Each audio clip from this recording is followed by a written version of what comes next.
أعوذ بالله من الشيطان الرجيم. بسم الله الرحمن الرحيم. يوصيكم الله في أولادكم للذكر مثل حظ الأنثيين فإن كن نساء فوق اثنتين فلهن ثلثا ما ترك. په دې آیتونو کې الله سبحانه وتعالی د میراث تقسیم ذکر کوي. مخکې اووم آیت کې الله تعالی وفرمیل نصیبا مفروضه، د نارینه‌و دپاره او د زنانه‌و دپاره د هغه مال نه به ورکول کېږي چې مور و پلار یې پرېښیي او خپلوان یې پرېښیي. آخر کې الله تعالی وفرمیل نصیبا مفروضه، چې الله تعالی د هر چا دپاره ټاکلې شوې حصې مقررې کړي دي. اوس په دې آیت کې الله تعالی او په دې وروستني آیت کې او د دې صورت په آخري آیت کې الله تعالی د میراث حصې ذکر کوي.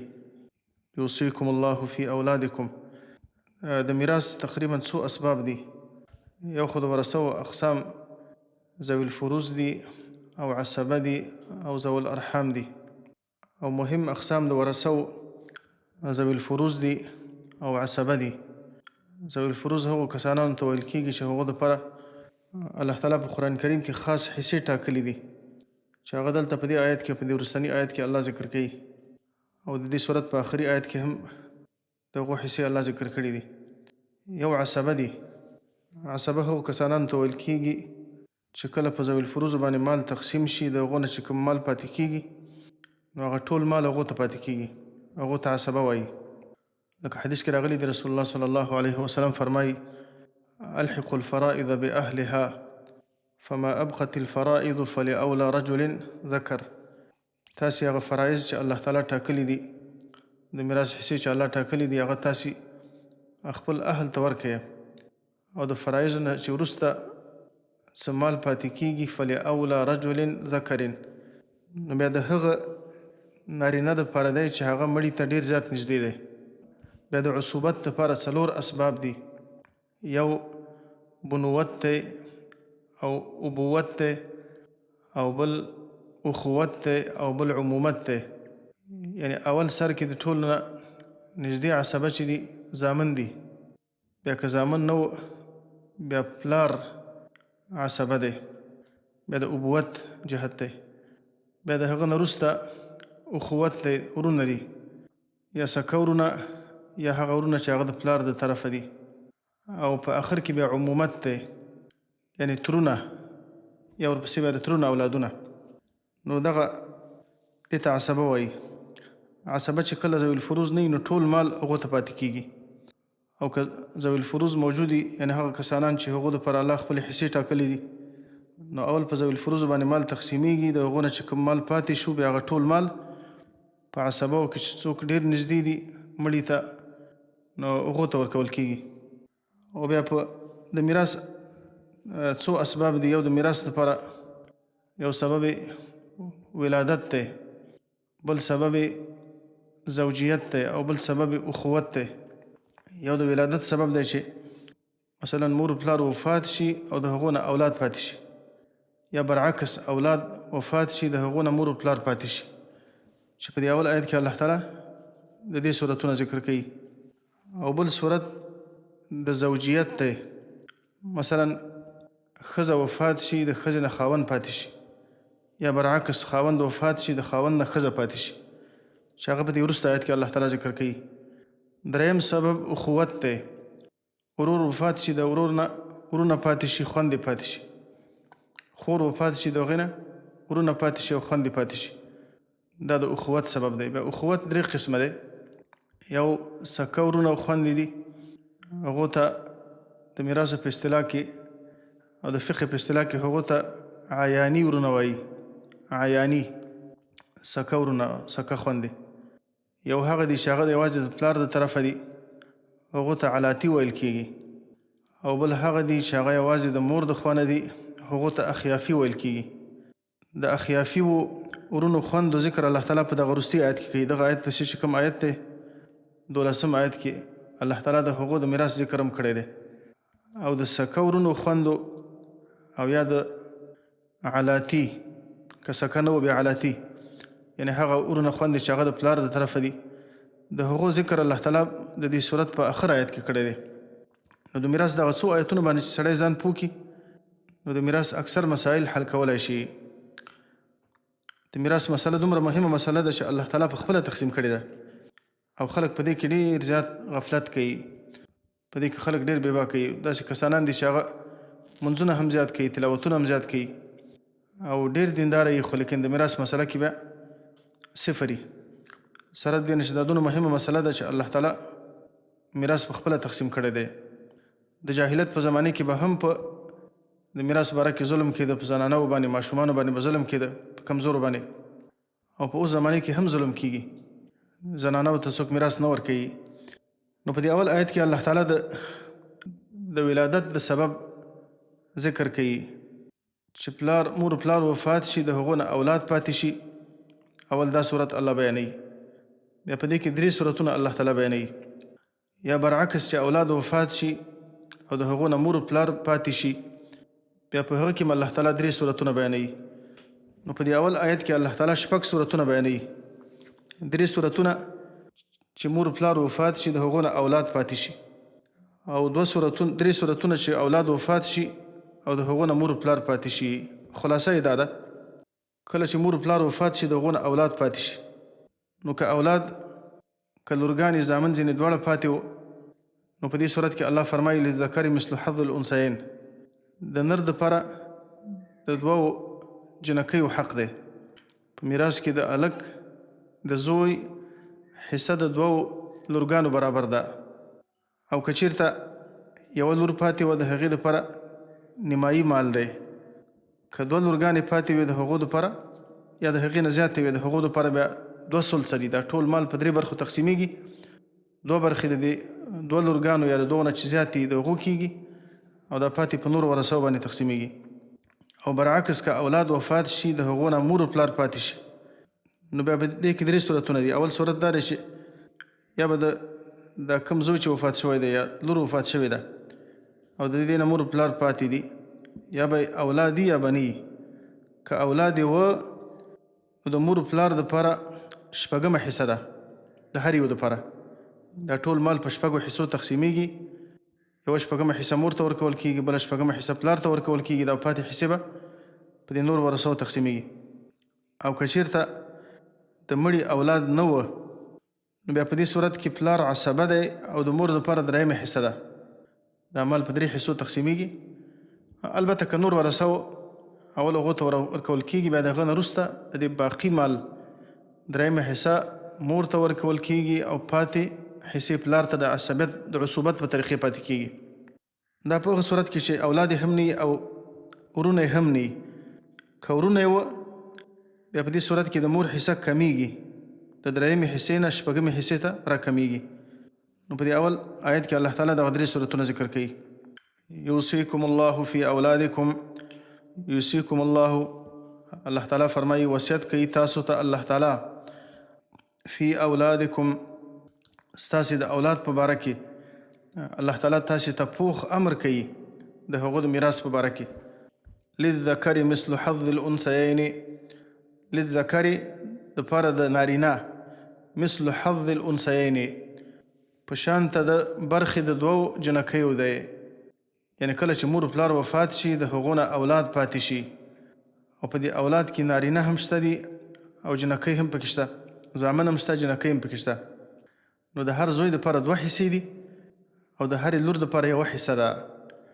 مثلا یو کس وفات شو، د هغه نه فرضاً 3 لکه روپۍ پاتې شوي دي او د هغه نه 3 اولاده پاتې دي، یو زوی دی، 2 لورګانې دي. نو دا ټول مال به نیمایي کېږي. دغه مثلا دغه نیمه حصه به زوی ته ورکول کېږي او نیمه حصه به په دې 2 لورګانو باندې تقسیمیږي. مثلا 2 لکه روپۍ دي فرضاً، 2 لکه دا ښه جوړېږي. په 2 لکه روپیو کې یو زوی پاتې دی او 2 لورګانې پاتې دي. نو دا پیسې به سمې نیمې شي. 1 لک به دې زوی ته ورکړي او دا 1 لک به په دې لورګانو باندې تقسیم شي، 50,000 د یوې، 50,000 د بلې. ځکه د الک دپاره 2 حصه د 2 جنکیو ده. او په دې کې د الله تعالی حکمت دا دی چې ځکه د نارینهو مسؤلیتونه زیات دي. اکثر خلک په دې باندې اعتراضونه کوي چې په اسلام کې علیاذ بالله عدالت په نظر کې نه دی نیول شوی، علیاذ بالله. د الله تعالی په دې تقسیم باندې اعتراض کوي. نو دې کې د الله تعالی حکمت یو چې موږ ته معلومیږي دا دی چې د نارینه مسؤلیتونه زیات دي. اوس دغه نارینه چې کله نکاح کوي نو مهر ورکوي، بیا د خپلې ښځې نفقه هم د ده په غاړه باندې ده، د اولاد نفقه هم د ده په غاړه باندې ده. او زنانه چې حتی خپله نفقه په دې باندې نه وي چې کله دا د مور و پلار په کور کې نفقه یې په هغو باندې ده، بیا کله چې د خاوند کور ته ځي نفقه یې په خاوند باندې ده. خرچه بالکل نه کوي، د بل چا مسؤلیت په غاړه باندې نشته دی، او حتی خپله نفقه او مهر هم دې ته ورکول کېږي. نو په حقیقت کې د زنانو سهم د نارینهو په نسبت باندې زیات دی. للذکر مثل حظ الانثیین، د نارینه دپاره په شان ته د حصې د دوو جنکیو دی. دا خو یو صورت شو. فإن كن نساء فوق اثنتين فلهن ثلثا ما ترک. اوس الله تعالی دوم صورت ذکر کوي. نارینه نشته دي، نارینه اولاد نشته، فقط جنکۍ پاتې دي، لورګانې پاتې دي. لورګانې یا دوه دي او یا د دوو نه زیاتې دي. نو الله د دې صورت ذکر کوي. فإن كن نساء، نو که چېرته و د اولاد نساء جنکۍ وي فوق اثنتین، د دوو نه د پاسه، او د دوو هم دا حکم دی، فلهن ثلثا ما ترک، نو بیا د هغو دپاره دوه درېیمې حصې د هغه مال دي ترکه چې هغه د میت پرې ایښي دي. د مړي چې کوم مال پرې ایښی دی د دوو جنکیو دپاره یا د هغو نه چې زیات دي د هغو دپاره 2 ثلثه دي. یو کس وفات شو، هغه نه صرف 2 لورګانې پاتې دي، زامن نشته. نو په دې صورت کې د هغه دا ټول مال به 2 لورګانې دي یا 2 نه زیاتې دي، 3 دي، 4 دي، 5 دي، 10 دي، 400 دي. دا ټول مال به په 3 حصو باندې تقسیمیږي. دا 2 حصې به د لورګانو باندې تقسیمیږي او دا پاتې مال به بیا نور ورثو ته ورکول کېږي. فلهن ثلثا ما ترک. دلته الله تعالی د 2 نه زیات ذکر کړی دی، د 2 هم دا حکم دی. ځکه وروسته په همدې صورت کې د صورت په آخر کې الله تعالی د 2 خوندو ذکر کړی دی. فإن كانت اثنتین فلهما الثلثان مما ترک. که خوندې 2 خوندې وي نو د هغو دپاره 2 ثلثه دي د هغه مال نه چې د مړي پرې ایښی دی. نو د خوندو دپاره چې کله 2 حصې شوې چې 2 خوندې نو 2 لورګانو دپاره خو په طریقه اوله سره باید 2 برخې خامخا ورکړی شي. نو که 2 لورګانې یا د 2 نه زیات دي نو د هغو دپاره 2 ثلثه دي. مال په 3 حصې تقسیمیږي، 2 حصې د لورګانو شولې. وإن كانت واحدة، او که چېرته یي دا لور یوه لور وه، فلها النصف، بیا د هغې دپاره نیمایي مال دی. یو کس وفات شو او د هغه نه صرف یوه لور پاتې ده، زامن نشته دي، نو مال به نیمایي کېږي او دا نیمایي به ټول دې لور ته ورکول کېږي. او دا پاتې مال مثلا ښځه یې پاتې ده یا ښځه وفات شوې ده، خاوند یې پاتې دی یا نور ورثه دي، هغو ته به ورکول کېږي. او که چېرته یو زوی پاتې و، بیا د زوی دپاره ټول مال دی، د زوی دپاره ټول مال دی، ځکه هغه عصبه دی. بیا نو د اولاد دپاره الله تعالی 3 صورتونه ذکر کړه. ولأبویه لكل واحد منهما السدس. اوس الله تعالی د مور و پلار میراث ذکر کوي. برعکس که اولاد وفات شي د هغه نه مور و پلار پاتې شي. په دې کې الله تعالی 3 صورتونه ذکر کوي. اول صورت یا به د دې مړي اولاد دي یا به نه وي. که د مړي اولاد یې وه نو بیا د مور و پلار دپاره شپږمه حصه ده، د هر یو دپاره شپږمه حصه ده. د ټول مال به 6 حصې شي او په 6 حصو کې به یوه حصه پلار ته ورکړل شي، یو حصه مور ته، او د پاتې حصې به د اولاد ته ورکول کېږي. دا 4 حصې چې پاتې کېږي. او که اولاد یې نه وه بیا 2 صورتونه دي، یا به ورونه ای یا به نه وي. که ورونه یې هم نه وه، یعنې اولاد یې هم نه وه او ورونه یې هم نه وه، او مور پلار ځینې پاتې شوي وو او مور پلار وارثان وه. وارثان دا معنی چې میراث یې وړ چې د میراث کوم مانع موجود نه و، کافران نه و، ځکه کافر میراث نه وړي. نو په دې صورت کې بیا د مور دپاره 3مه حصه ده او د پاتې 2 حصې د پلار دي. البته که ښځه او خاوند، مثلا ښځه وفات شوې د خاوند یې پاتې و، یا برعکس خاوند وفات شوی او ښځه پاتې وه، نو اول به هغه د ښځې او د خاوند حصه ورکول کېږي. د هغه نه بعد به دا مال په 3 حصو باندې تقسیمیږي. په 3 حصو کې 3مه حصه د مور او دا 2 حصې به د پلار کېږي. که اولاد هم نه او ورونه یې هم نه وه. دریم صورت ورونه نشته دي، اولاد یې نشته خو ورونه یې شته دي. یو څوک دی وفات شو، د هغه نه مور پلار پاتې دي، اولاد یې نشته خو ورونه یې شته دي. ورونه هم چې د یو نه زیات دي، یا دوه یا درې دغه نه اضافه. نو په دې صورت کې بیا د مور حصه راکمیږي. دا ورونه د مور حصه راکموي، ګرچې ورونه میراث نه وړي خو صرف دومره کې چې د مور حصه راکموي، د ثلث نه شپږمې حصې ته راکموي. نو بیا مثلا که ښځه او خاوند و، یا ښځه پاتې وه یا خاوند پاتې وه، هغو ته میراث ورکول کېږي. د هغه نه بعد به د مال بیا تقسیمي، او که هغه نه و بیا ټول مال دا په شپږو حصو بیا تقسیمیږي. په شپږو حصو کې به شپږمه حصه مور ته ورکول کېږي، او دا پاتې پنځه حصې به پلار ته ورکول کېږي. او دې کې هم د الله حکمت دا دی چې هلته چې ورونه پاتې دي خو د ورونو مصارف او خرچه دا په پلار باندې ده. نو ځکه د مور حصه راکمه شوله، الله تعالی د پلار حصه بیا زیاته کړه چې کله ورونه موجود دي، اگر چې خپله ورونه میراث نه وړي. ولابویه او د مور و پلار دپاره، لکل واحد منهما د هر یو دپاره د هغو نه السدسو شپږمه حصه ده، مما ترکه د هغه مال نه چې پرېښی دی، د میتو د مړي پرېښی دی. ان کان له ولد، که چېرته و د دې مړي دپاره اولاد، که د مړي دپاره اولاد و یا زوی و یا لور وه، نو په دې صورت کې به د مور و پلار دپاره شپږمه حصه وي، او دا پاتې مال به اولاد ته پاتې کېږي. او په هغه شکل به تقسیمیږي لکه مخکې چې موږ ذکر کړه. که نارینه و زنانه اولاد دواړه و، نو نارینه ته هلک ته 2 حصې او جلۍ ته 1 حصه. که یوازې جنکۍ وي، که یوه وه نیمایي مال د هغې دی. او که چېرته زیاتې وي، 2 وي مثلا یا 2 نه زیاتې وي، بیا 2 ثلث هغو ته ورکول کېږي. فإن لم يكن له ولد، اوس الله تعالی دوهم صورت ذکر کوي چې اولاد وفات شوی دی، مور پلار ځینې پاتې دي. اول صورت خو هغه و چې د ده نه اولاد پاتې دی، اولاد هم ځینې پاتې دی، مور پلار هم پاتې دی، نو د مور پلار دپاره شپږمه حصه. اوس الله فرمایي فإن لم يكن له ولد، که د دغه مړي دپاره نه و اولاد، فإن لم يكن له، که نه و د هغه دپاره ولد اولاد، وورثه ابواه، او وارثان وګرځېدل د هغه ابواه مور پلار د هغه، میراث وړ د هغه نه د مور پلار. دا خبره ځکه الله تعالی ذکر کوي چې بعضې صورتونه کې داسې کېږي چې مور پلار میراث نه وړي، یا نور ورثه میراث نه وړي، ځکه میراث دپاره بعضې موانع موجود دي. د میراث دپاره یو مانع قتل دی، قاتل میراث نه وړي. یو مانع د میراث دپاره کفر دی، کافر د مسلمان نه میراث نه وړي، مسلمان د کافر نه میراث نه وړي. رسول الله صلی الله علیه وسلم فرمایي لا يرث المؤمن الكافر ولا الكافر المسلمه. مسلمان د کافر نه میراث نه وړي، کافر د مسلمان نه میراث نه وړي. نو که اولاد مسلمان دی، مور پلار کافر دی، نو بیا میراث نه وړي. نو ځکه الله فرمایي وورثه ابواه، چې مور پلار د هغه نه میراث وړ، فلأمه الثلث. دا هغه صورت دی چې اولاد هم نشته او ورونه هم نشته. نو په دې صورت کې دا ټول مال به 3 حصو باندې تقسیمیږي. درېیمه حصه به مور ته ورکول کېږي، دا 2 حصې به پلار ته پاتې کېږي.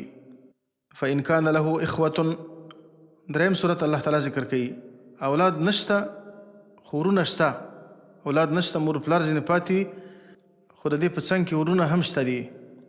فإن كان له إخوة، که چېرته و د دې مړي دپاره إخوة ورونه، فلأمه السدس، نو بیا د مور دپاره شپږمه حصه ده. دا ورونه بیا د مور حصه راکموي، دې ته حجب نقصان وایي.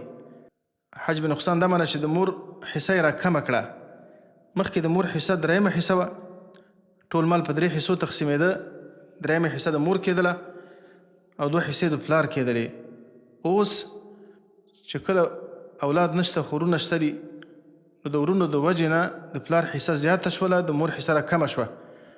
دا مال به په 6 حصو تقسیمیږي. په 6 حصو کې به شپږمه حصه مور ته ورکول کېږي، دا 5 حصې به پلار ته ورکول کېږي. البته مخکې مې خبره وکړه دا د مور پلار حصې چې الله ذکر کړي دي. که مثلا ښځه او خاوند پاتې وه، ښځه وفات شوله، خاوند ځینې پاتې شوی دی، یا خاوند وفات شو، ښځه ځینې پاتې شوې ده، نو په دې مسله کې اختلاف دی چې آیا دغه مور ته چې درېیمه حصه ورکول کېږي یا 6مه حصه ورکول کېږي، دا د مور پلار حصې چې آیا دا به د ټول مال نه شپږمه یا درېیمه حصه ورکول کېږي او که نه اول به د ښځې او د خاوند حصه جدا کېږي او د هغه نه وروسته به د مور پلار دپاره دغه تقسیم کېږي. نو صحیح خبره دا ده چې اول به د ښځې او د خاوند دغه حصې جدا کېږي. لکه مثلا یو کس دی د هغه نه ښځه پاتې ده او مور پلار د هغه نه پاتې دي، نو د ښځې دپاره په دې صورت کې څلورمه اولاد نشته دی، د ښځې دپاره څلورمه حصه کېږي.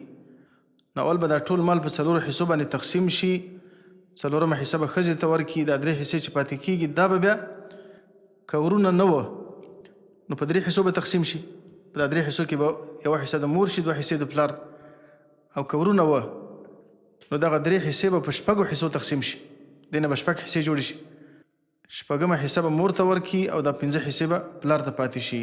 یعنې اول به د ښځې او د خاوند هغه حصې جدا کېږي، دغه نه وروسته به د دې پاتې مال شپږمه حصه، درېیمه حصه په اول صورت کې او په دوم صورت کې شپږمه حصه دا به د مور دپاره وي او دا پاتې به د پلار دپاره وي. او دلته الله وفرمایل فإن کان له اخوة، که د ده دپاره ورونه وي، که چېرته یو ورور و، صرف یو ورور یې پاتې و، یو کس دی هغه وفات شو او د هغه نه مور و پلار پاتې دي، اولاد یې نشته دی، او صرف یو ورور پاتې دی. که ډېر ورونه و خو د مور حصه یې راکمه کړه، او که صرف یو ورور پاتې و نو بیا په یو باندې د مور حصه نه کمیږي، بیا د مور حصه مقدره درېیمه حصه ده. چې د یو نه کله زیات وه نو بیا د مور حصه را کمیږي د شپږمې نه د درېیمې نه شپږمې ته. فإن کان له اخوة، که ور د ده دپاره ورونه د دې مړي دپاره او اولاد یې نه وه او مور پلار د ده نه میراث وړ، فلأمه السدس، نو بیا د مور دپاره شپږمه حصه ده. الله تعالی فرمایي من بعد وصیة یوصى بها او دین، من بعد وصیة، وروسته د نافظولو د وصیت نه، وروسته د دې نه چې د مړي کوم وصیت یې کړی دی چې وصیت به نافظېږي، او دین یا وروسته د ادا کولو د قرض د مړي نه. دلته الله تعالی فرمایي چې دا میراث به کله تقسیمیږي؟ میراث به په هغه وخت کې تقسیمیږي چې اول د مړي وصیت نافظ شي او د هغه قرضونه ادا شي، د هغه نه وروسته چې کوم مال پاتې کېږي نو بیا به هغه مال تقسیمیږي. مړی چې کله وفات شي او څوک چې وفات شي کله، نو د هغه د مال پورې څو حقونه متعلق دي. اول حق دا دی چې تکفین و تجهیز، د هغه د کفن او د هغه د دفن کولو کوم مصارف چې دي دا خرچه به د هغه د مال نه کېږي. د هغه نه وروسته بیا قرضونه دي، په ده باندې چې کوم قرضونه دي قرضونه به ادا کېږي. بیا د هغه نه بعد د ده وصیتونه به نافظېږي، خو وصیت کې دا شرط دی چې وصیت به د درېیمې حصې د مال نه اضافه نه وي. وصیت صرف په درېیمه حصه کې نافظ دی، د درېیمې حصې نه په اضافه مال کې وصیت نشي کولی. لکه د سعد بن ابي وقاص رضی الله عنه حدیث موږ پرون وویلې چې رسول الله صلی الله علیه وسلم ورته وویلې چې الثلث والثلث کثیر، یعنې ثلث باندې ته وصیت کولی شي، درېیمه حصه باندې. یو سړی دی مثلا 3 لک روپۍ ځینې پاتې دي، دی صرف کولی شي چې په 1 لک روپۍ کې وصیت وکړي چې دا جوماتونو کې ولګوئ، فقیرانو مسکینانو ته یې ورکړئ یا پلاني ته یې ورکړئ، صرف دا 1 لک روپۍ کې دی وصیت کولی شي. په دې پاتې مال کې وصیت نشي کولی ځکه هغه د ورثو حق دی. نو اول به د قرضونه ادا کېږي او بیا به دغه وصیت نافظېږي. لیکن دلته الله تعالی اول کې وصیت ذکر کړی دی او بیا یې قرض ذکر کړی دی. اگر چې په ترتیب کې اول قرض دی بیا وصیت دی. وصیت ځکه مخکې ذکر شوی دی چې د وصیت لپاره څوک طلب کوونکی نشته دی، نو ځکه الله فرمایي چې ګوره اگر چې څوک دې لپاره نشته دی چې ستاسې نه غوښتنه وکړي چې د مړي دا وصیت دې نافظ شي، لیکن تاسې به دا نافظوئ. او د قرضدار د قرض لپاره خو داسې کسان شته دي چې خپل قرض غواړي، نو ځکه الله تعالی اول کې وصیت ذکر کړی بیا دین ذکر کړی. کنی دین د قرض ادا کول مخکې دي، بیا د وصیت نافظول دي، بیا د هغه نه وروسته مثلا یو کس دی هغه مړ شو، د ده نه مثلا ټوله سرمایه پاتې ده 15 لک روپۍ، 15 لک روپیو کې مثلا دا 1 لک روپۍ قرضداره دی، مثلا 1 لک روپۍ د وصیت کړی چې دا تاسې صدقې ورکړئ، زما پسې صدقې وکړئ، پلاني سره کومک وکړئ. اول به دغه 1 لک روپۍ قرضدارانو ته ورکول کېږي، د هغه نه بعد به دغه 1 لک روپۍ چې وصیت کړی دی د هغه وصیت به نافظېږي. دا پاتې 4 لک روپۍ چې کومې پاتې دي دا به د میراث په شکل باندې تقسیمیږي. من بعد وصیة یوصی بها او دین، پس د نافذولو د وصیت نه یوصي بها هغه وصیت چې وصیت کوي دا مړی په هغې باندې او دین یا پس د ادا کولو د قرض د هغه نه آباؤکم و ابناؤکم لا تدرون ایهم اقرب لکم نفعا. اوس الله تعالی د دې تقسیم حکمت ذکر کوي چې دا تقسیم الله تعالی په خپله ولې وکړه، ولې الله تعالی دا تقسیم خلکو ته پرې نه ښوده. ځکه الله فرمایي چې تاسې په خپله نفع نقصان باندې نه پوهېږئ. په دې کې د الله تعالی خاص حکمتونه دي. لا تدرون آباؤکم و ابناؤکم ستاسو پلرونه او ستاسو زامن، لا تدرون تاسو نه پوهېږئ ایهم اقرب لکم چې کوم یو د دوی نه ډېر نږدې دی تاسو ته نفعا د فایدې په لحاظ باندې. که دا تقسیم الله تاسې ته سپارلی وی تاسې به کله اولاد ته ترجیح ورکوله، کله به مور پلار ته ترجیح ورکوله، لیکن الله تعالی په دې باندې پوهېږي چې کوم چاته څومره ورکول پکار دي، چاته څومره ورکول پکار دي. فریضة من الله، فریضة دا حصې مقررې دي من الله د الله تعالی د طرف نه، دا د الله د خوا نه مقررې حصې دي او الله تعالی په تاسې باندې فرض کړي دي چې تاسې به په دې شکل باندې تقسیموئ. دا څه مستحب حکم نه دی که تاسې وکړه ښه ده، کوم نه که ګناهګار نه یاستئ، دا د الله د خوا نه په تاسې فرض ده. ان الله کان علیما حکیما، یقینا الله تعالی دی عالم حکیما او حکمتونه والا دی. نو په دې کې د الله تعالی خاص حکمتونه دي چې الله په دې شکل باندې دا تقسیم کړی دی. ولکم نصف ما ترک ازواجکم ان لم یکن لهن ولد. اوس الله تعالی په دې آیت کې هغه دوه نور اسباب د میراث ذکر کوي. ما مخکې وویل چې د میراث لپاره 3 اسباب دي. یو سبب د میراث ولادت دی، لکه د مور پلار په منځ کې چې کوم نسبت دی هغه مخکې ذکر شو. دویم سبب د میراث لپاره زوجیت دی، د ښځې او د خاوند منځ کې چې کوم تعلق دی. او دریم سبب د میراث لپاره اخوت دی، ورونه او خویندو منځ کې چې کوم تعلق دی. نو په دې آیت کې الله تعالی د دغه دوه اسبابو ذکر کوي، یو د زوجیت او بل د اخوت. د زوجیت لپاره الله تعالی 4 صورتونه ذکر کوي. اول دا دی چې ښځه وفات شي د هغه نه خاوند پاتې شي، په دې کې 2 صورتونه دي. یا به د ښځې لپاره اولادي یا به نه، که د ښځې لپاره اولاد نه و او خاوند ځینې پاتې و بیا د خاوند نیمایي حصه ده. د ښځې دا ټول مال تقسیمیږي په 2 حصو باندې، نیمایي به د خاوند ته ورکول کېږي او پاتې به نور ورثو ته. او که د ښځې لپاره اولاد و نو بیا د خاوند لپاره 4مه حصه ده.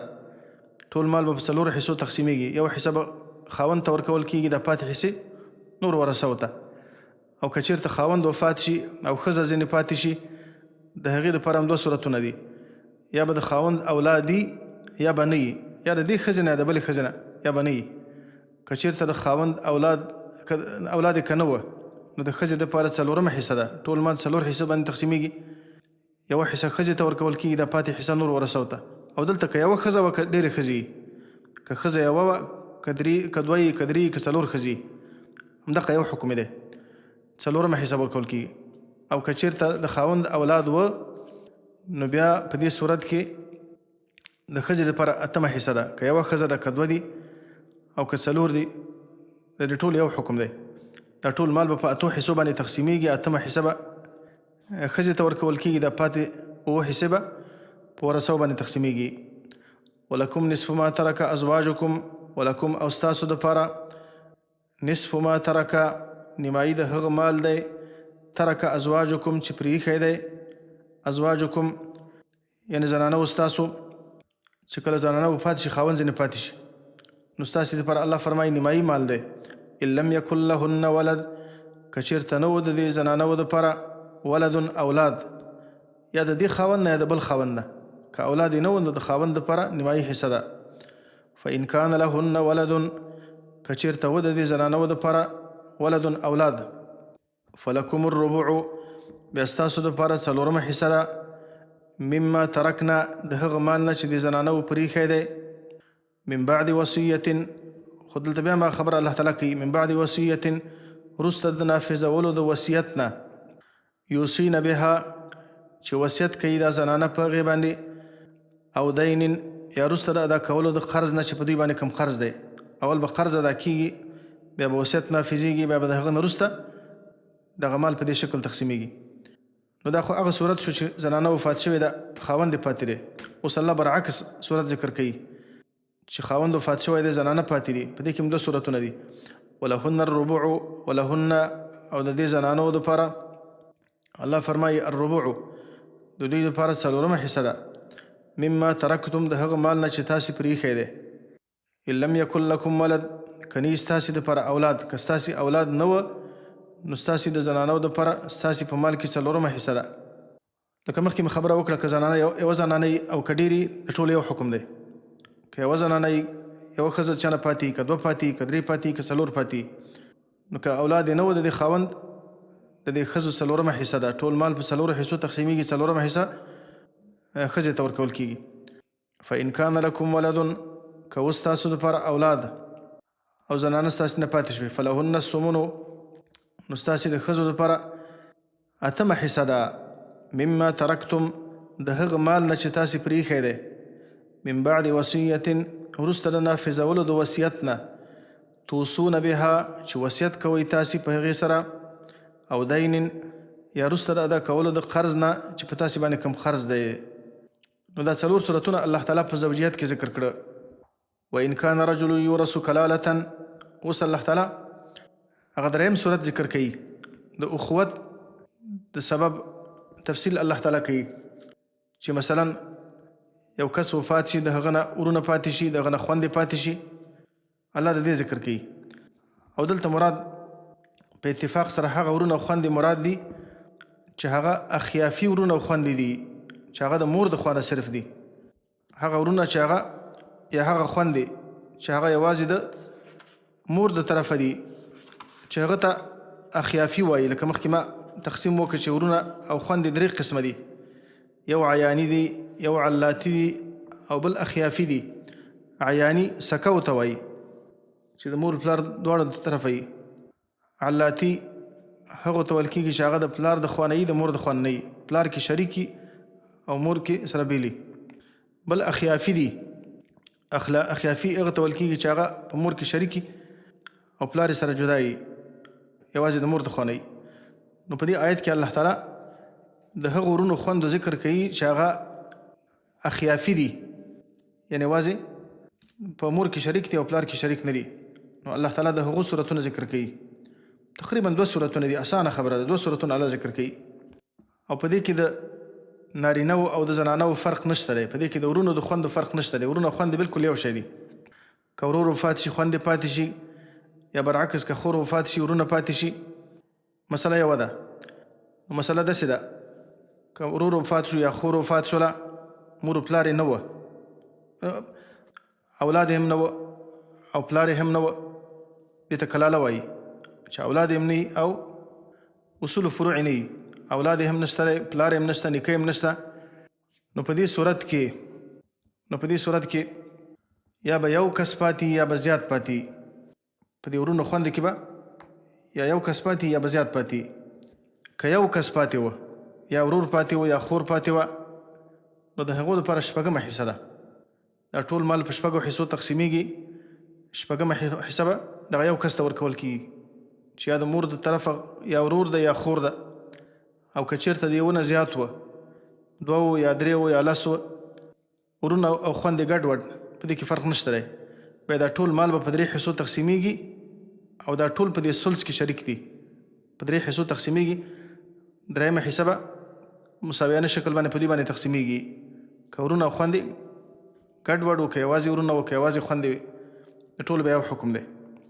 وإن کان رجل، او که چېرته و یو کس، یو سړی، یورثو چې د هغه نه میراث وړل کېږي، کلالتن، یعنې چې هغه وفات شوی دی او د هغه نه میراث وړل کېږي. کلالتن دا کلاله و. کلاله معنا لکه خلک ورته میراث وایي، یعنې هغه څوک چې دغه اصول و فروع نشته دي، پلار هم نشته دی او اولاد هم زامن هم نشته. که مور موجوده هم یې پروا نه کوي، خبره پلار کې ده، پلار یې نشته، نیکه یې نشته، پلار د پلار، زوی د زوی داسې اولاد یې نشته دی. ابو بکر صدیق رضی الله عنه وایي ويقول فيه برأيه، وایي زه د کلاله باره کې په خپل نظر باندې، په خپل فکر باندې یوه خبره کومه. فإن یکن صوابا فمن الله، که دا خبره صحیح نو د الله د طرفه وي، وإن يكن خطأ فمني ومن الشيطان والله ورسوله منه بريئان. او که دا خبره غلطه وي بیا به د زما د طرفه وي او د شیطان د طرفه وي او الله او رسول به د دې نه بیزاره وي. کلاله وایي دې ته ویل کېږي چې من لا ولد له ولا والده، هغه څوک چې اولاد هم ونه لري او پلار او والد یعنی پلار هم ونه لري. بیا اولاد د اولاد ته هم شاملېږي او پلار بیا د پلار ته هم شاملېږي، نیکه ته هم شاملېږي. یعنی هغه څوک چې اصول و فروع نه وي دې ته کلاله وایي، پښتو کې ورته میراث وایي. وإن كان رجل که چېرته وي یو سړی چې دغه نه میراث وړل کېږي کلالة کلاله او امرأة یا ښځه مړه شوله، دا ښځه کلاله ده، پلار یې هم نشته، نیکه یې هم نشته، اولاد یې هم نشته دی. وله اخ او اخت او د دې هر یو دپاره اخ یا ورور دی او اخت یا خور ده، یا ورور یا یوه خور. ما مخکې ویل چې دې کې فرق نشته دی، که ورونه یې که خویندې میراث یو رقم دی. خو مراد د دې نه کوم ورونه او خویندې دي؟ یوازې هغه ورونه او خویندې چې هغه د مور د طرفه دي، اخیافي. ځکه د علاتي او د عیاني او د علاتي میراث الله تعالی په آخري آیت کې ذکر کړی دی چې هغه به انشاءالله بیان کو. وله اخ او اخت او د هغه دپاره یا ورور دی یا خور ده چې د مور د طرفه دي. فلکل واحد منهما نو د هر یو دپاره منهما د دې دواړو نه یا د ورور یا د خور دپاره السدس شپږمه حصه ده. یعنې دا ټول مال په شپږو حصو تقسیمیږي. دا شپږمه حصه به که ورور پاتې که خور پاتې هغه ته به ورکول کېږي. او دا پاتې مال او که دلته مور هم نو څه مشکل نشته دی، مور هم میراث وړي بیا، خو صرف خبره پلار کې ده او په اولاد کې ده چې پلار او اولاد بني. فإن كانوا یو صورت شو. فإن كانوا أكثر من ذلك که چېرته یي دا ورونه او خویندې اکثر من ذلك زیات دي یونه، مثلا دوی یا درې یا زیاتې، یا یوازې ورونه یا یوازې خویندې یا ورونه او خویندې ګډ وډي. فهم شرکاء فی الثلث نو دغه زیات دی یونه چې زیاتي شرکاء دا ټول برخداران دي فی الثلث په درېیمه حصه کې. یعنې ټول مال د مړي به تقسیمیږي په 3 حصو باندې. درېیمه حصه به دغه ورونو خویندو باندې تقسیمیږي، که دوی که درې که هر څونه او د پاتې 2 حصې به نور ورثو ته ورکول کېږي. فهم شرکاء فی الثلث من بعد وصیة خو لیکن وروسته د نافظولو د وصیت نه یوصا بها هغه وصیت چې وصیت کېدلی شي په هغه سره.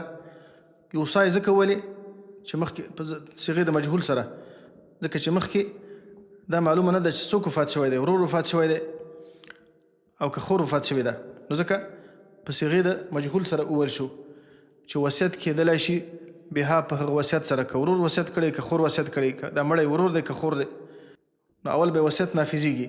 او دین یا وروسته د پوره کولو د قرض نه یا وروسته د ادا کولو د قرض نه چې په دې مړي باندې دی.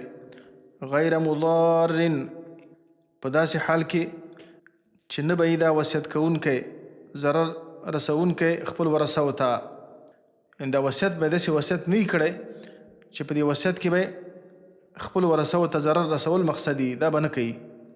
ورثو ته ضرر رسول مقصد دا دی چې یو کس هسې قرض ور باندې نشته دی، وایي د پلاني په ما باندې دومره قرض دی، هسې په دې خاطر باندې چې دا مال د نور زما ورثو ته پاتې نشي، د هغو نه یې بد راغلی دي، نو په دې خاطر باندې چې هغه محرومه کړي هسې د دروغ وایي چې پلاني په ما باندې دومره قرض دی، یا هسې وایي چې زما د عمل پلاني ته ورکړي پلاني ته ورکړي. مقصد یې دا نه چې د چا سره احسان وکړي، مقصد یې صرف دا چې زما د دې ورثو حصې کمې شي، چې زما د عمل دوی ته پاتې نشي. داسې به نه کوي. الله فرمایي په وصیت کې به هم ضرر نه رسوي او په دې دین کې هم داسې به نه کوي چې تا باندې قرض نشته دی او د دروغو ته ووایي چې ما باندې پلاني قرض دی، دې لپاره چې ورثو ته ضرر ورسیږي. او د ثلث نه به اضافه وصیت نه کوي، ځکه د ثلث نه اضافه وصیت کول هغه ضرر دی. او عبدالله بن عباس فرمایي چې الاضرار فی الوصیة من الکبائر، په وصیت کې ضرر رسول خپل ورثو ته دا د کبیره ګناهونو نه ده.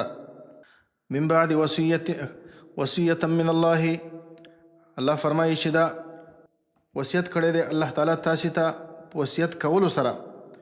من الله او دا وصیت د الله د طرفه دی تاسې ته، دا د چا کومه شخصي خبره نه ده بلکې دا د الله خبرې دي. دا تقسیم په خپل الله په خپل کړی دی. والله علیم حلیم، او الله تعالی عالم دی. الله تعالی چې دا کوم تقسیم کړی دی الله د خپل علم مطابق کړی دی. دا ډېر عادلانه تقسیم دی. حلیم، الله تعالی حلیم دی، بردباره دی. که څوک د الله تعالی د امر خلاف کوي نو الله تعالی زر عقوبت نه ورکوي، لیکن تاسې د الله په حلم باندې دوکه نه شئ. که چېرته تاسې د الله د اوامرو نافرماني کوئ، تاسې د الله عقوبت او جزا نه درکوي، نو تاسې په دې باندې دوکه نه شئ. ځکه حلیم ذات چې کله راګرول کوي نو بیا سخت نیول کوي. دا خو د هغو ورونو او خوندو میراث و کوم چې یوازې د مور د طرفه وي. د دې صورت په آخر آیت کې آخر آیت راواړوئ، 106 آیت. هلته الله تعالی د سکه ورونو او د سکه خوندو یا هغه ورونه او خوندې چې عیاني علاتی دي، یعنې یوازې د پلار د طرفه دي، د هغو ذکر الله تعالی هلته کړی دی. هلته الله تعالی فرمایي یستفتونک قل الله یفتیکم فی الکلاله. دا صحابه ستانه پوښتنه کوي، ستانه د فتوا طلب کوي. قل الله یفتیکم فی الکلالة، الله فرمایي چې تور ته وفرمایي چې الله تاسې ته فتوا درکوي د کلاله باره کې. کلاله هم دغه دی چې دلته موږ تاسې وویلې. دلته الله تعالی خپله تفسیر کوي. ان امرؤ هلک لیس له ولد، که چېرته یو څوک وفات شي او د هغه دپاره اولاد نه وي، دغه رنګه پلار یې هم نه وي، لکه مخکې موږ تاسې وویلې. نو دې کې څو صورتونه دي. اول صورت دا دی چې یوازې خور ځینې پاتې ده. که یو خور پاتې، یا سکه خور یا د پلار د خوا نه. البته که سکه موجوده وي نو بیا یوازې د پلار د خوا نه چې هغه بیا محرومه دي، هغه بیا میراث نه وړي. که سکه خوندې موجودي یا سکه ورونه موجودي، بیا هغه ورونه او خوندې چې هغه یوازې د پلار د طرفه یې علاتی بیا میراث نه وړي، هغه بیا محرومه دي. نو اول صورت دا دی که یو کس وفات شي وله اخت او د هغه دپاره خوري، فلها نصف ما ترک، نو هغې دپاره نیمایي د هغې مال نه دی چې کوم مال د پریښی دی. که یوه خور وه نیمایي مال، لکه د لور دپاره هم یو نیمایي مال و. وهو یرثها. اوس برعکس صورت، خور وفات شوې ده، ورور ځینې پاتې دی، یا ورور وفات شوی دی ورور پاتې دی، نو دا ورور مکمل مال د هغه نه میراث وړي. د ورور دپاره بیا ټول مال دی. وهو یرثها، او دا ورور د هغې نه مکمل میراث وړي، ټول مال د هغې نه وړي. ان لم یکن لها ولد، که د دې خور دپاره اولاد نه وه، د ورور بیا ټوله حصه کېږي. دریم صورت، فإن كانت اثنتین، که چېرته دوه خوندې پاتې وي، فلهما الثلثان مما ترک، بیا د هغو دپاره د هغه مال نه چې د مړي پرېښی دی 2 ثلثه دي. که دوه خوندې پاتې یا دوه نه زیات دي، لکه د خوندو باره کې د لورګانو باره کې مخکې الله تعالی دغه حکم ذکر کړ. د هغو دپاره بیا 2 حصې دي، د درېیم حصې دي. ټول مال په 3 حصو تقسیمیږي، 2 حصې د دې 2 خوندو یا 3 یا 4 یا هر څونه شي. وإن كانوا إخوة الرجال ونساء. څلورم صورت، که چېرته مثلا د چا نه ورونه خوندې ګډوډ پاتې وه، ورونه هم پاتې وه او خوندې هم پاتې وې. وإن كانوا إخوة، او که دا ورثه ورونه و رجال و نساء، نارینه و زنانه، یعنې ورونه خوندې دواړه ګډوډ وو. فللذکر مثل حظ الانثیین، بیا د نارینه دپاره په شانته د برخې د 2 جنکیو ده. بیا د هر ورور دپاره حصه د 2 خوندو ده. نو د هغو 4 صورتونه الله ذکر کړه.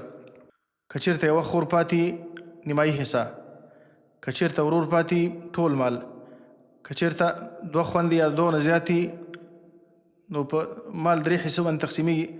2 درېیمې حصې دا د دې خوندو کېږي او دا یوه حصه په نورو ورثو تقسیمیږي.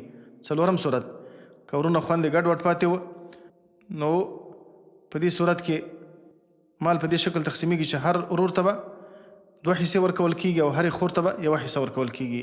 نو دا تقریبا د ټول میراث خلاصه ده چې الله تعالی په دغو آیتونو کې، که دا آیتونه سړي ته دقیق معلومي، نو د میراث اکثر مسایل حل کولی شي الله په توفیق باندې. تلک حدود الله. اوس الله ترغیب ورکوي چې تاسې د الله په دې احکام باندې عمل وکړئ. تلک حدود الله، دغه کوم چې ذکر شو، حدود الله دا د الله تعالی پولې دي.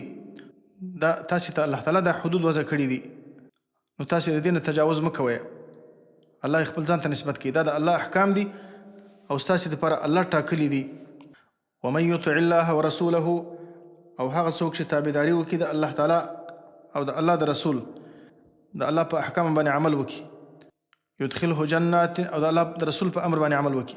يدخله جنات داخل بکی هغو جنتونو ته تجري من تحتها الانهار چې بهیږي به لاندې د هغونه الانهار نهرونه خالدین فيها همیشه به په دې جنتونو کې وذلك الفوز العظیم او دا کامیابی لویه ده دا لویه کامیابی ده چې انسان جنت ته داخل شي او همیشه دپاره په نعمتونو په مزو کې ومن يعص الله ورسوله اوس الله د هغه چا لپاره سخت وعید ذکر کوي چې هغه د الله د دې حدودو نه تجاوز کوي د الله په دې احکامو باندې عمل نه کوي د هغو دپاره الله تعالی شدید وعید ذکر کوي ومن يعص الله او هغه څوک چې نافرماني کوي د الله تعالی نه ورسوله او د رسول د الله تعالی نه ويتعد حدوده او تجاوز کوي د حدودو د الله تعالی نه دا کوم حدود چې الله وضع کړي دي د الله تعالی د دې حدودو نه تجاوز کوي د الله په دې حدودو کې یو قسم تغییر راولي الله دا خبره کړې ده چې تاسې ښځو ته میراث ورکړئ دوی وایي چې ښځو ته چا میراث ورکړی دی خور لور ته چا میراث ورکړی دی لکه ډېر خلک داسې وایي نو داسې خلکو دپاره الله تعالی وعید ذکر کوي او دا بیخي کفر دی چې د الله د احکامو نه څوک مخ اړوي نه مني دا یو قسم انکار کول دي یا بعضې خلک وایي دا چې الله تعالی فرمایلی دي چې د نارینه دپاره د زنانو د دوو زنانو برخه ده د هلک دپاره د جلۍ په نسبت باندې دوه برخې دي نو بعضې خلک د الله په دې قانون باندې اعتراض کوي وایي دا خو ظلم دی نه ټولو ته باید مساوینه شکل باندې ورکول شي یو څوک داسې وایي نو دا بیا کفر دی چې څوک د الله تعالی احکام بدلوي که هغه د میراث په برخه کې دي که د الله نور احکام دي څوک چې د الله حدود بدلوي دا بیا کافر دی ويتعد حدوده او تجاوز کوي د حدودو د الله تعالی نه يدخله نارا داخل به کې الله تعالی اور ته خالدا فيها همیشه به په دې اور کې ځکه چې څوک د الله د حدودو نه تجاوز کوي نه مني او دې ته یو قسم ظلم وایي علیاذ بالله چې الله تعالی نارینه ته دوه برخې ورکړي دي زنانه ته یو برخه ورکړې ده لکه ډېر خلک اعتراضونه کوي نو دا بیا کفر دی نو همیشه به په جهنم کې وله عذاب مهین او د دپاره عذاب د سپکوونکی عذاب واللاتي يأتين الفاحشة من نسائكم فاستشهدوا عليهن 4 منكم په مخکې آیتونو کې الله تعالی د زنانو دا حق ذکر که مهر ورته ورکړي میراث کې ورته برخه ورکړي او الله تعالی د میراث تقسیم ذکر که نو هلته دفعه د ظلم د مالونو په برخه کې چې تاسې د زنانو په زنانو باندې د مال په باره کې ظلم مه کوئ هلته د حفاظت د اموالو دپاره الله دا قانون ذکر کړه دا مخکې قوانین چې الله ذکر کړه دا د حفاظت د اموالو دپاره و اوس د حفاظت د عرض او د عزت دپاره الله قانون ذکر کوي چې زنانه د فحشا نه بچ شي الله دې لپاره قانون ذکر کوي ځکه اسلام چې راغلی د څو مقاصدو دپاره راغلی د حفاظت د ځان دپاره د حفاظت د مال دپاره د حفاظت د عقل دپاره د حفاظت د عزت دپاره د حفاظت د دین دپاره دا 5 مقاصد مهم مقاصد دي په هر دین کې چې دا 5 شیان باید وساتل شي د حفاظت د ځانونو دپاره الله قصاص وضع کړی دی دې لپاره چې څوک د چا په ځان باندې تعرض ونه کړي د حفاظت د عزت لپاره الله تعالی د زنا حدود وضع کړي دي حد قذف الله تعالی وضع کړی دی د حفاظت د عقل لپاره مثلا د شراب الله منع کړي ځکه چې دا د انسان عقل خرابوي د حفاظت د مال لپاره الله تعالی د غلا قانون ذکر کړی دی نور احکام الله ذکر کړي چې تاسو یو د بل مالونه په ناروا طریقو باندې مخورئ او دا تقسیم الله تعالی په خپله کړی دی د حفاظت د دین لپاره الله تعالی د ارتداد حد وضع کړی دی چې یو څوک خپل دین بدل کړي تاسې هغه قتل کړئ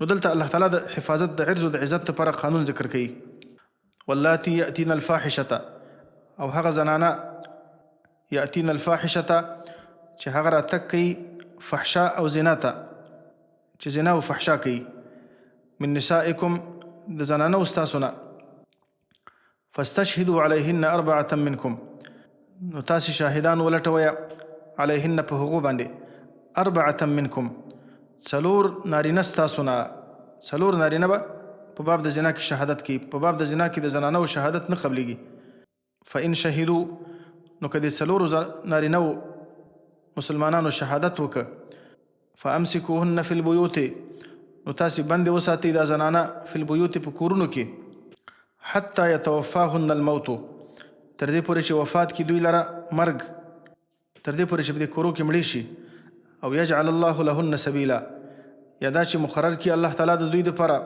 سبیلا څه لاره، الله ورته یو څه حکم راولیږي. دا په ابتدا د اسلام کې دا حکم و چې په کومه زنانه باندې به زنا ثابته شوله نو هغه به په کور کې بنده ساتل کیږي تر دې پورې چې په دې کور کې مړه شي، تر دې پورې چې الله تعالی په سورة النور کې د حد زنا باره کې آیت راولېږه. بیا رسول الله صلی الله علیه وسلم وفرمایل خذوا عني خذوا عني، تاسې زمانه واخلئ تاسې زمانه واخلئ، قد جعل الله لهن سبیلا، یعنی الله تعالی د دوی دپاره لاره مقرر کړه. نو هغه لاره بیا په حدیث کې ذکر شوی ده، وروسته په سورة النور کې الله تعالی د هغو باره کې ذکر کړی دی، قد جعل الله لهن سبیلا. بیا وفرمایل چې البکر بالبکر جلد 100 وتغریب عام والثیب بالثیب جلد 100 والرجم، یعنی هغه څوک چې واده یې نه وي کړی چې داسې چا سره بدکاري او زنا وکړي چې واده یې نه دی کړی نو په 100 درو باندې به وهل کېږي. والتغریب عام، او یو کال د خپل وطن نه جلا وطن کول به وي، د خپل وطن نه به جلا وطن کېږي. او هغه څوک چې واده یې کړی دی د واده زنانه سره نکاح وکړي جلد 100 والرجم، 100 درې وهل دي او رجم دی. دغه بې واده باندې په 100 درو کې خو اتفاق دی، دا د ایمو د تغریب عامن یو کال د وطن نه شړل د ایمو ثلاثه په نسبت باندې دا هم د حد یوه برخه ده. امام ابو حنیفه رحمه الله وایي چې یوازې 100 درې وهل دي. او واده والا چې زنا وکړي نو په دې حدیث کې درې هم راغلي دي، رجم راغلی دی.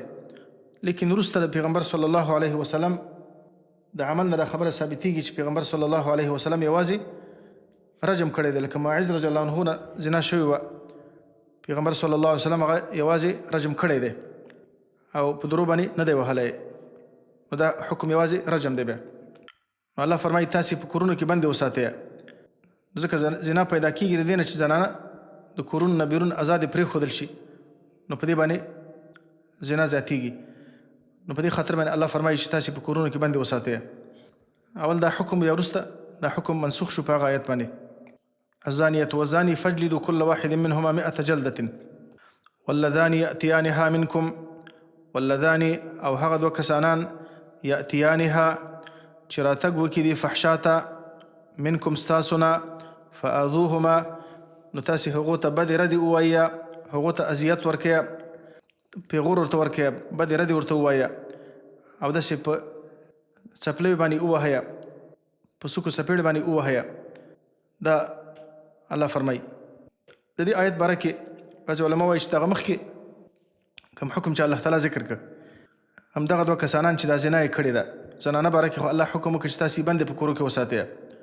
لکه تفسیر کبیر کې دا خبر امام رازي ذکر کړې ده چې زنانه په کورونو کې بندې وساتئ او نارینه خو په کورونو کې بند نه ساتل کېږي ځکه چې هغوی خو کاروبار به کوي، کاروبار یې په دې باندې خرابېږي. نو نارینهو باره کې الله دا حکم وکړ چې تاسې هغو ته اذیت ورکړئ، بدې ردې ورته ووایه او داسې ووهئ. نو دا د هغو باره کې دی. او د ځینو مفسرینو نظر دا دی چې دا د هغو دوو کسانو باره کې دی، دوه نارینه په خپل منځ کې بدکاري کوي، د لوط علیه السلام د قوم عمل کوي، نو د هغو باره کې دا حکم الله را لېږلی دی. لیکن وروسته بیا دا حکم په دې منسوخ شوی دی چې الله رسول فرمایلی دی چې تاسې یو څوک وګورئ چې هغه د لوط علیه السلام د قوم عمل کوي نو تاسې هغه بیا قتل کړئ، تاسې هغه دواړه بیا قتل کړئ. نو بیا په هغه باندې دا منسوخ شوی دی. او د هغو باره کې بیا ګرچې اختلاف دی چې څوک وایي چې لکه د زنا حد ورباندې جاري کېږي، د واده او د بې واده فرق به کېږي. اکثر اهل علم وایي چې قتل کېږي به، لیکن دلته یو خبره ده چې قتل کېدل دغه حدود جاري کول دا د اشخاصو کار نه دی، دا د نظام کار دی چې دا اسلامي خلافت اسلامي حکومت هغوی به دا کار کوي او دا به وروسته د دې نه چې کله ثابته شي بیا به دا کار کېږي. دا حدود به وروسته دغه نه جاري کېږي چې کله ثابته شي. او د ثبوت لپاره 4 شاهدان او 4 شاهدان هم په دې شکل باندې چې هغه د صحنه داسې تمثیل کړي چې ما په خپلو سترګو باندې دقسې ولیدل چې دغه کار دا کېده.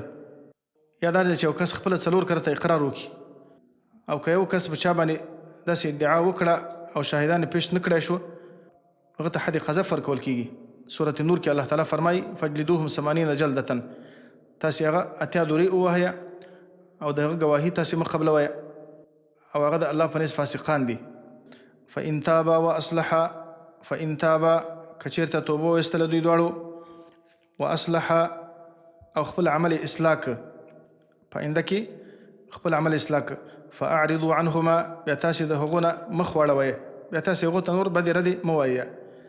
ځکه یو څوک چې الله ته توبه وباسي داسې دی لکه ګناه چې بالکل نه یې کړي. ان الله کان توابا رحیما، یقینا الله تعالی دی توابا زیات توبه قبلونکی، رحیما الله تعالی ډېر زیات مهربانه دی. انما التوبة على الله للذين يعملون السوء بجهالة. اوس په دې آیت کې الله تعالی د توبې د قبلولو دپاره الله تعالی شرایط ذکر کوي چې توبه الله تعالی کله قبلوي.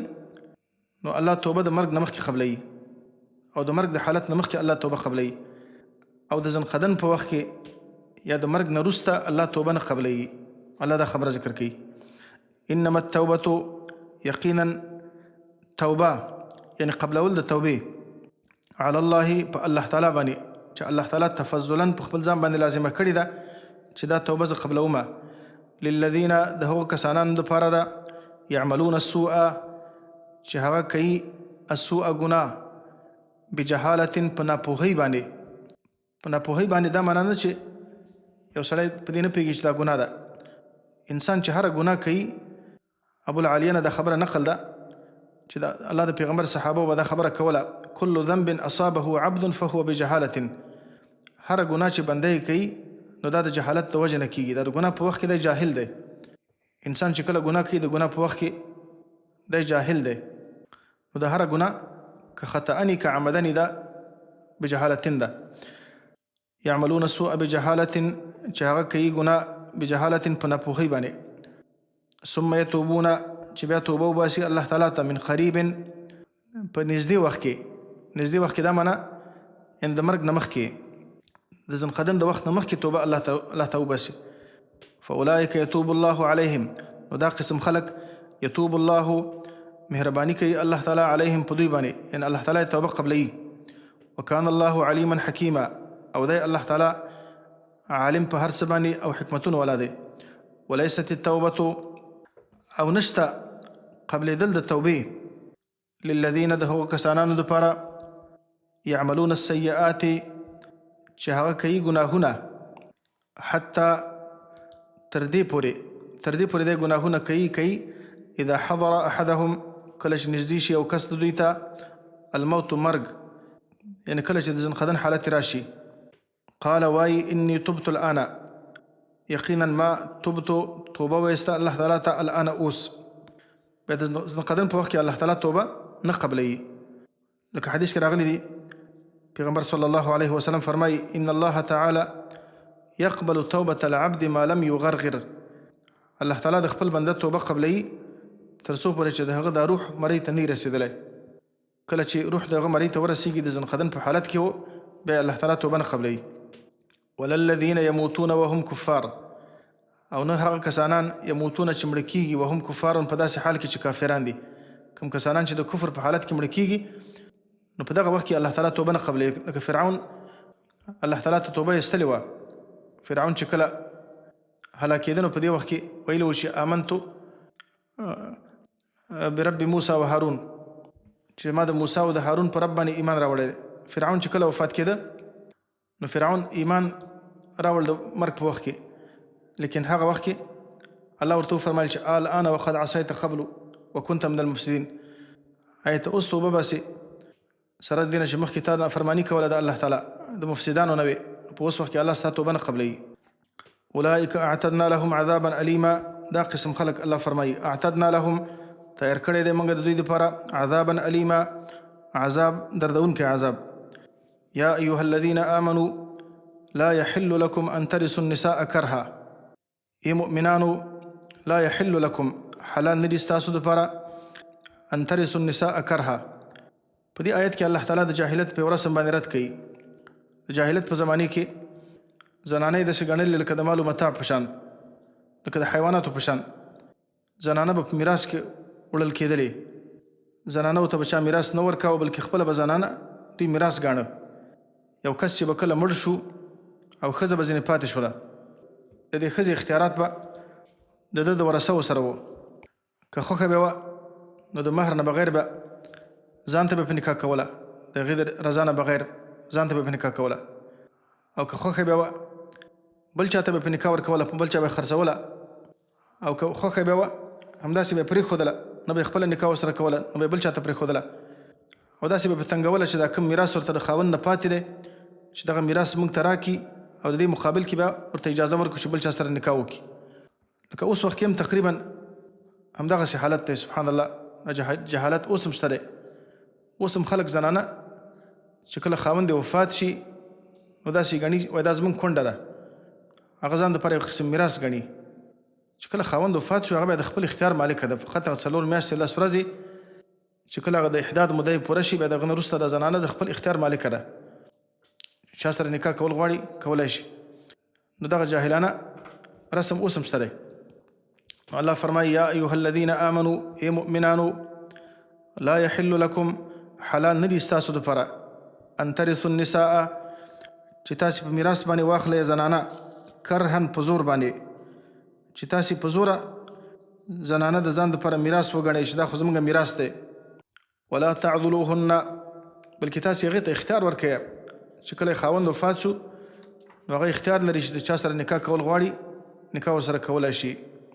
ولا تعضلوهن لتذهبوا ببعض ما آتيتموهن. د دې 2 مقصده دي. یو معنی دا چې ولا تعضلوهن همدغو کسانانو ته دی ورثو ته الله تعالی خطاب کوي. ولا تعضلوهن، او تاسو مه منع کوئ دوی د نکاح کولو نه، چې د بل چا سره چې غواړي نکاح وکړي تاسې د نکاح نه مه منع کوئ چې دا خو زمونږ کونډه ده او دا بل چا سره نکاح نشي کولی.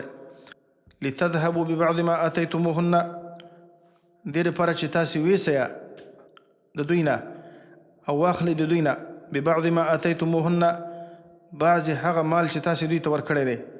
دا کوم میراث کې چې دې ته مال پاتې شوی د خاوند نه یا مهر ورته ورکړی دی چې دې ته مجبوره کړئ چې دا تاسې دغه پیسې درکړي او بیا تاسې ورته اجازه ورکړي چې بل چا سره نکاح وکړي. دې ته مه مجبوره کوئ. یا خاوندانو ته خطاب دی. ولا تعضلوهن، او تاسې مه په تنګوئ دا زنانه، د دې سره بد اخلاقي مه کوئ. لتذهبوا ببعض ما آتيتموهن، دې لپاره چې تاسې ویسئ د دوی نه، یعنې واخلئ د دوی نه ببعض ما آتيتموهن، بعضې هغه مهر چې تاسې دوی ته ورکړی دی. الله خاوندانو ته خطاب کوي چې تاسې د دې زنانو سره بد اخلاقي مه کوئ او په دې خاطر باندې مه په تنګوئ چې دا مجبوره شي چې تا ته دا مهر بیرته درکړي، تا سره خلع وکړي او ستا نه طلاق واخلي، ستا نه ځان جدا کړي. دې ته مه مجبوره کوه. الا ان یأتین بفاحشة مبینة، مګر په هغه صورت کې ان یأتین چې راتلل وکړي دا زنانه بفاحشة مبینة، په ښکاره فاحشې سره، چې ښکاره فحشا وکړي یا زنا وکړي یا بد اخلاقه یي، نافرمانه یي. عبدالله بن عباس وایي چې نشوز او نافرماني په دې کې داخل ده. نو په هغه صورت کې بیا کولی شي خاوند چې دا ښځه په تنګ کړي، دې لپاره چې کوم مهر ورکړی دی چې هغه مهر ځینې بیرته واخلي او پرېږدي. د دې نه بغیر الله فرمایي تاسې زنانه مه په تنګوئ. وعاشروهن بالمعروف، او تاسې معاشرت کوئ دوی سره ژوند کوئ بالمعروف، په نیکه طریقه باندې، تاسې د احسان په طریقه باندې، د ښایسته اخلاقو په طریقه باندې دوی سره زندگی کوئ، بد اخلاقي ورسره مه کوئ.